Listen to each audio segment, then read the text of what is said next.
Hi everyone, and welcome back to another episode of Epic Gen Table Talk. And today we are going to be diving into the world of law and how it affects kids and teens like you and me.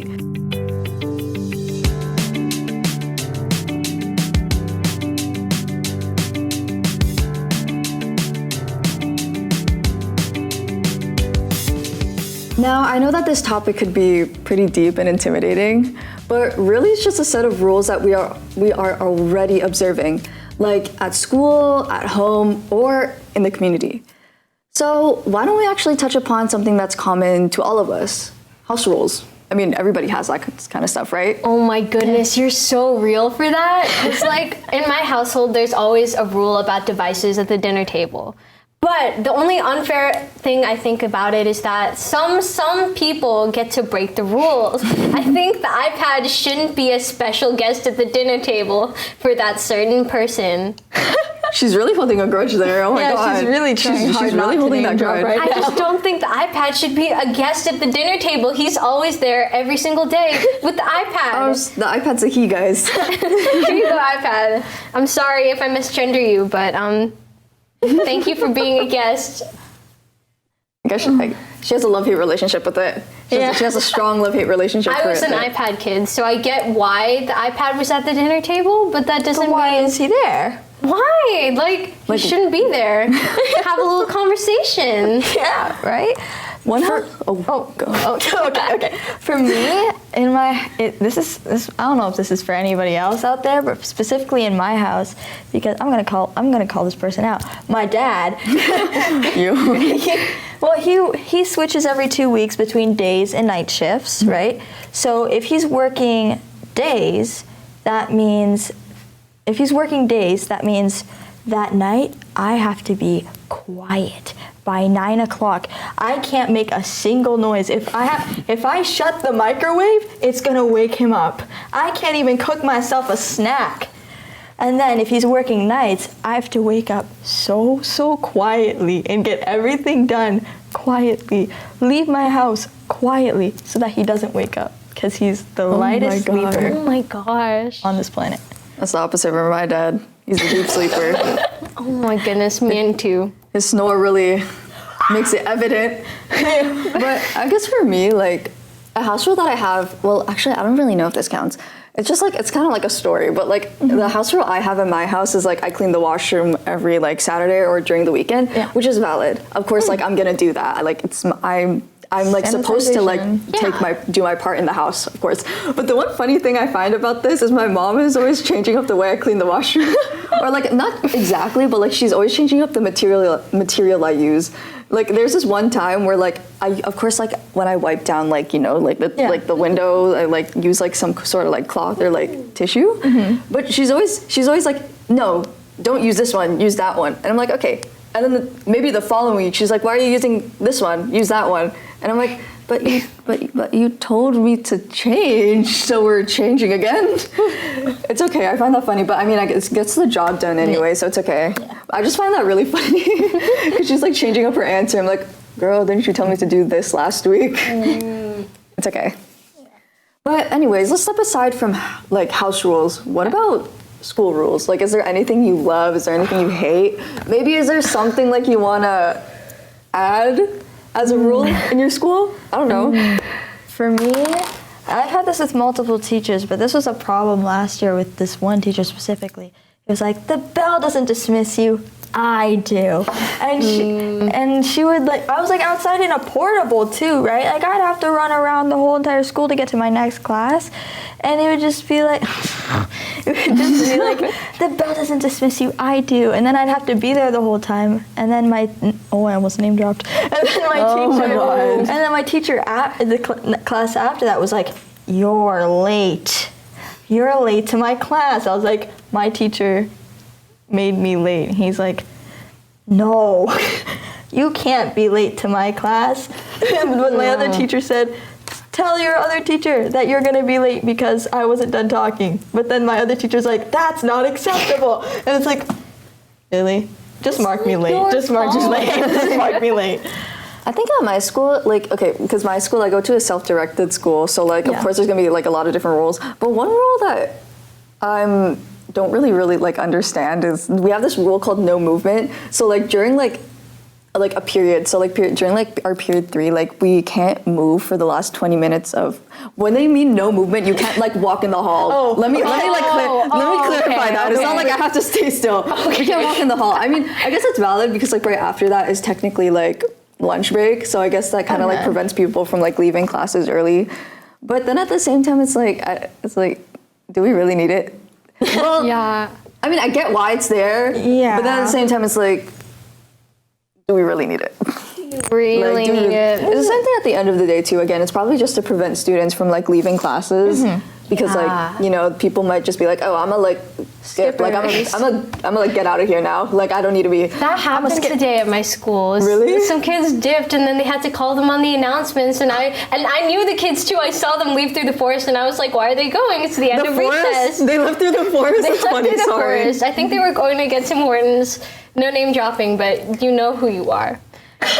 She's really putting you out there. Oh my god. You know who you are. I know they watch these, so.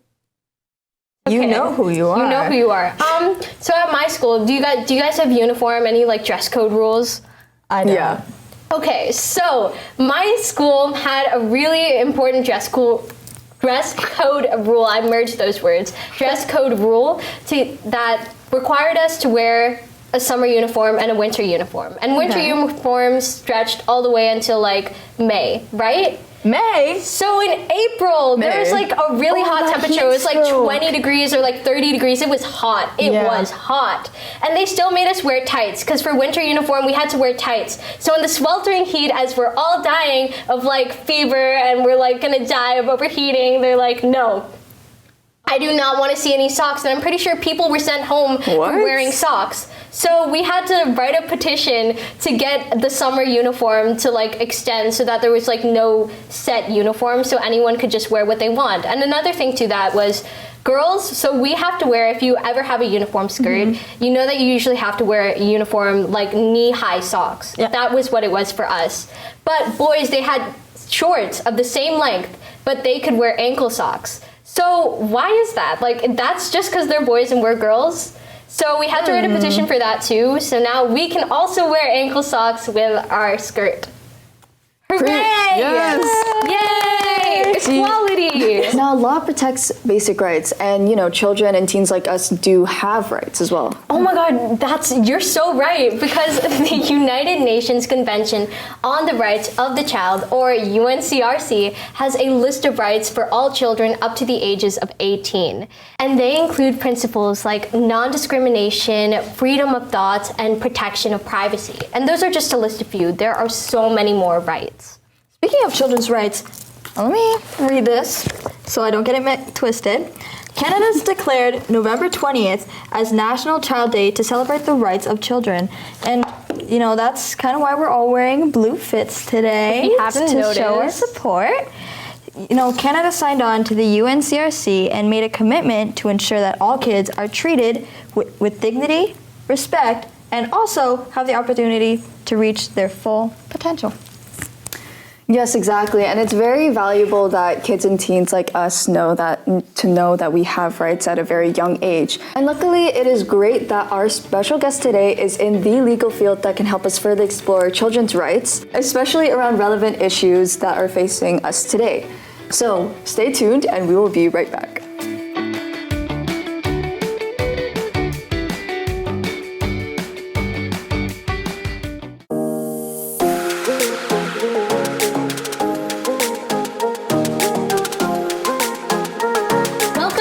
To Epic Gen Table Talk. Our special guest today will be teaching us about the topic of law.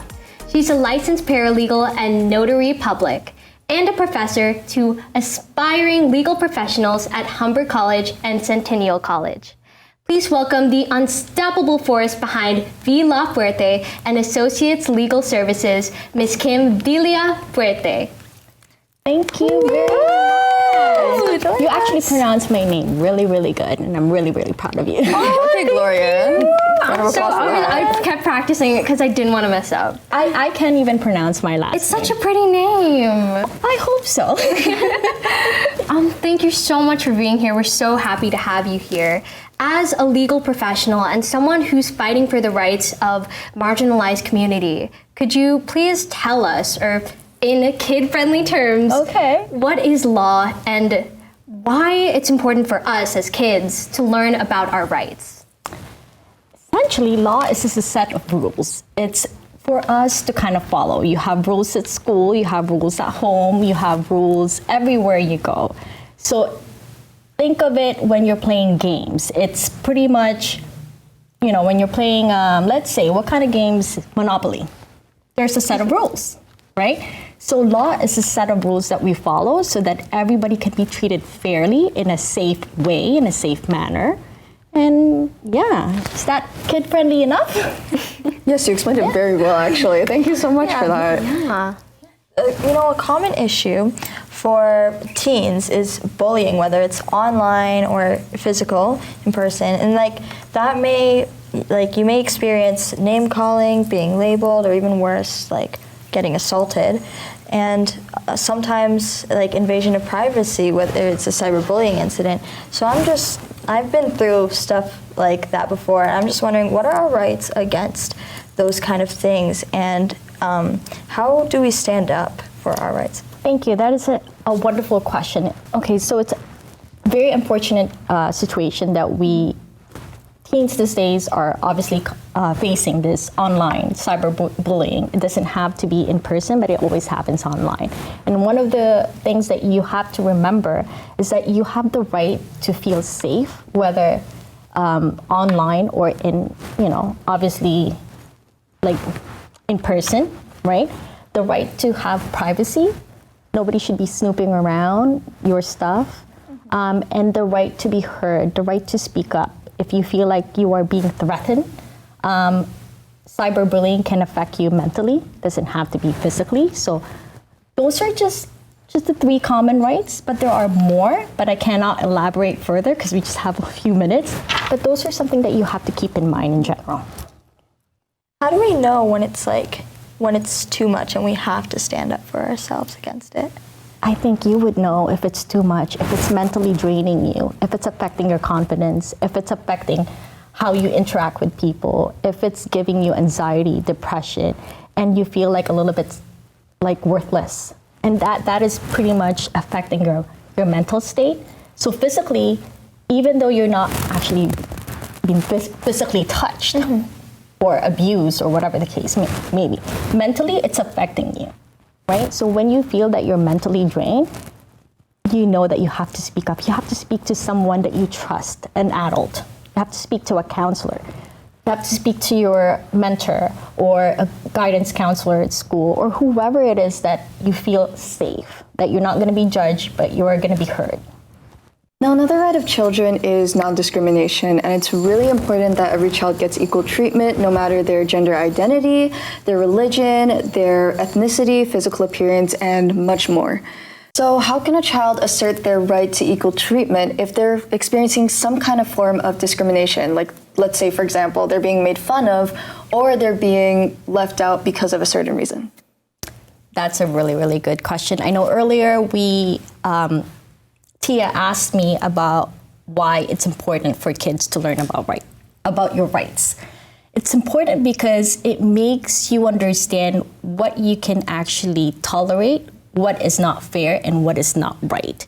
So if you know your rights, you're able to voice your concern, your feelings about it, and what you're able to accept or not.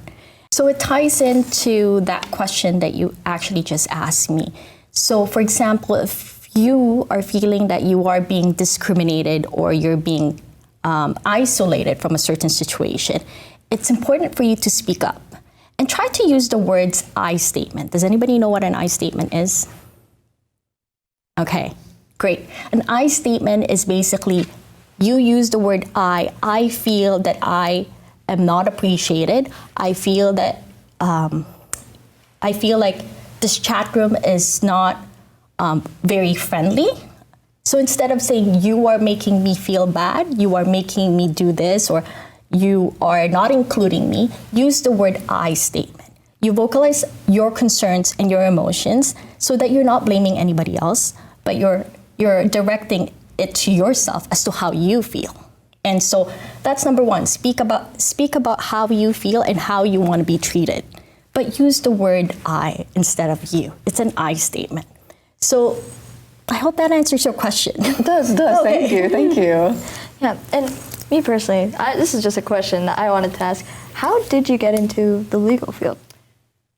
Oh, that's an interesting question. Legal field, I am a first generation immigrant. I came here when I was 11 years old. And truly, I felt like I was fascinated with law. I was fascinated with rules. I was fascinated with advocating for people who cannot voice their concerns, especially, my parents who are unable to speak up. And most of them are, it's not an English barrier, it's just that it's a cultural thing. So I decided to be the voice for our community, and it actually makes me feel better when I'm actually engaging with somebody who is not able to speak for themselves or who are being oppressed on certain situations. So beautiful. I'm sorry. That's so important to like you, and I know it's like it ties into like family and just culture in general. I think like this whole thing has been so inspiring. I'm sorry, I'm like tearing up. It's really beautiful. Thank you. Really getting emotional. Thank you so much for like teaching us. I think like we've definitely learned something here today, right, guys? Yeah, of course, Yes. of course, 100%. Oh my goodness. I feel so much more empowered and knowledgeable of my own rights, and I think I'm able to now stand up and speak about them. But unfortunately, we do have to take a break from talking. But right after this, we will be doing an activity to test our knowledge on our rights. So we'll see you soon.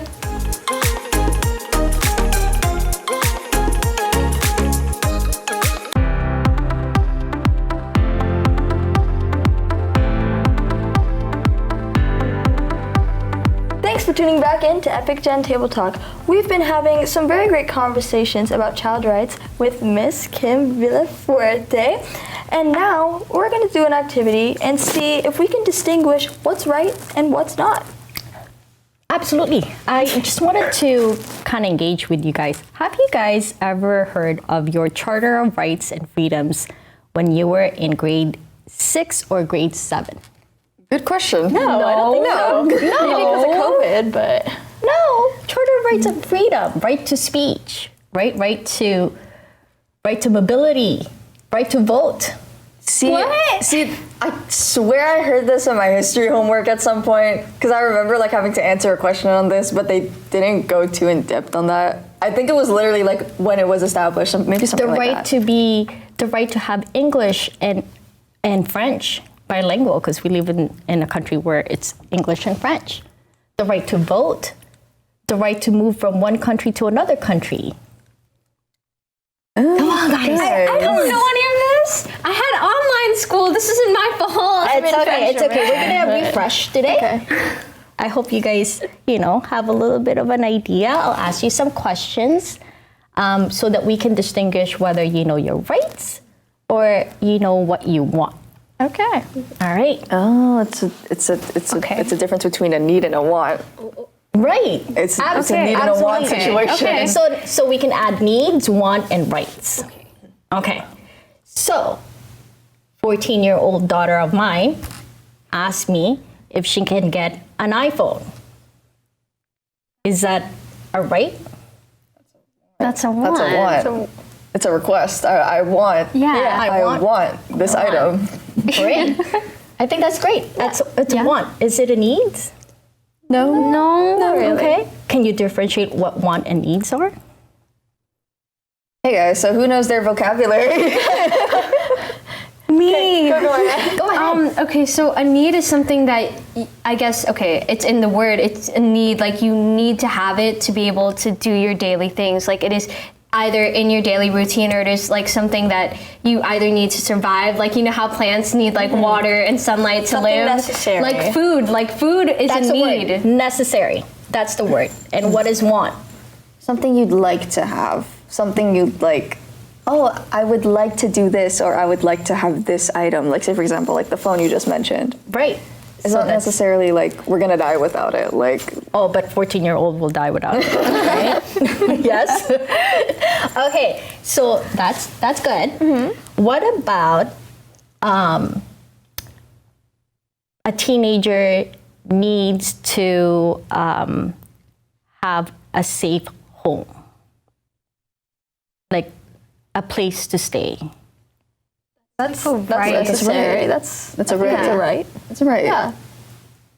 Yeah. Are we all agreeing with that? Yeah, right. That's a right. The right to have a home, the right to be protected, the right to feel safe, right? It's not a need, it's not a want, but it's the right, right? Okay, what about children wanting to have the latest clothing or gadgets or For me, that's a need, but That's a need. Realistically, it's a want. it's a need, did you say? for me. Okay. I'm gonna be honest. That's also me. But realistically, it's a want. Not really a need, but it's a very, very, very strong want. What she said. Okay, so the key word there is actually wanting. They want to have the latest gadget, right? It's not necessarily a need, they just want it. It's not a right, right? Because you don't really need to have the latest gadget, right? So that's good. You guys are, doing very well. What about Tia and Oh, I'm sorry, I forgot. Glorianne. Glorianne, there you go. Tia and Glorianne got into a disagreement. Oh God. And she expresses her concern. Is that a need? Is that a want? Or is that a right? I guess like she has the right She has to the like right to- to think like her own thoughts and like to have her express own- my own Yeah. feelings. She has the right to speak her opinion. Yeah. Absolutely. You don't have to necessarily agree to one another. You have the right to express your emotions. You not disagreeing with her, and so that's a right, right? I think you guys got it down to the T. My twin wanted some junk food after school, That's a want. It's in the sentence. but they said it's junk food is necessity for child's development. This is what my twin is arguing with me. Huh? This is what they actually said. So what is that? Junk food? I think food's a necessity. I'm not. Food's a necessity. So it's a little kind of tricky. But junk Junk food doesn't have the nutritional value that food provides. Absolutely correct. Yes, absolutely. That's the thing. So they're younger, so they think whatever food that's kind of bringing into their stomach, and their boys, that it's their right to have or whatever. nutritious. But there's a difference. You have to actually differentiate what is the right nutritious food. Junk food's not one of them, right? They're filled with what? Sugar? What else? Salt, right? And it doesn't necessarily feed your body with the right nutrients. And so, what was the answer for that? It is A want. They want junk food. a want. Yeah. Okay. All right, that was a very fun activity. What do you guys? Did we pass? Yes. Are we getting evaluated? All pass. You guys are amazing. You guys are ready to speak up on your own. Be the future. Be a person to speak for somebody that can't speak for themselves. So it's amazing. You guys all pass with flying colors. We graduated. Okay. I get my diploma. Yes. Again, thank you, Miss Kim, for joining us today on Epic Gen Table Talk. I think you've definitely inspired youth such as us to maybe consider taking law in the future. Yes. And to our viewers, remember, kids have rights, and it's up to us to make sure that they're respected. Until next time on Epic Gen Table Talk. Bye.